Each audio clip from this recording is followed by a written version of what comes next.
আসসালামু আলাইকুম গাইজ। এই যে আমার কই মাছ ভর্তা, কই মাছ আর লাউ শাক। এই যে এখন আমি মাছগুলো আস্তে আস্তে উঠাই ফেলাবো, শাকগুলো এই যে আলাদা করবো, মাছগুলো উঠাবো। এই যে দেখেন উঠাচ্ছি, এই যে দেখেন এই যে মাছগুলো উঠায় রাখলাম, যার একটা উঠায় রাখবো। এই যে এর ভিতরে সবই কই মাছ, এই যে সবগুলাই কই মাছ।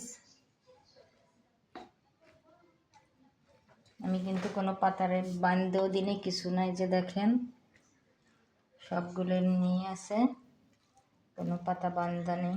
এই যে ভাপ উঠতেছে, এই যে আমার হয়ে গেলে উঠানো। এখন এটা এমনি শাক, এটা উঠাই ফেলবো, এখন আমি ভর্তা করব। এই যে দেখেন এখন আমি মাছগুলো ছাড়াই ফেলবো, শাকগুলো আলাদা করে ফেলবো।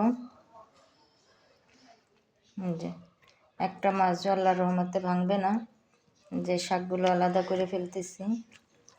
এই যে একটু গরম তো, এই জন্য একটু সমস্যা হয়। দেখেন, দেখছেন? এই যে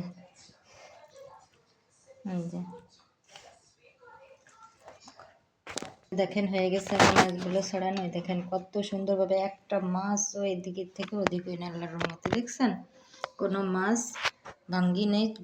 এই যে আমি লবণ দিচ্ছি, পরিমাণ মতো দেবেন, তার কারণ ভর্তায় সব কিছু লবণ দেওয়া হয়েছে।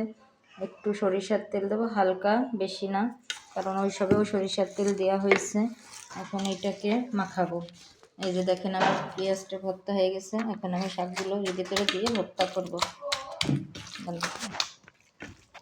এই যে দেখেন আমার মাখানো হয়ে গেছে আল্লাহর রহমতে। এখন আমি এই যে ভর্তাটা হয়ে গেছে, অসাধারণ, ঝাল টাল সব কিছু পরিপূর্ণ। এখন এইভাবে আমরা ভর্তা নিব এক সাইডে, মাছ নিব এক সাইডে, নিয়ে তারপরে খাবার। এখন আমার বাবুকে খাবার উঠাই দেবো। এই যে আমার বাবুকে খাবার দিচ্ছি, এই যে আমার বাবুকে বড় একটা মাছ আর এখান থেকে ভর্তা দিব।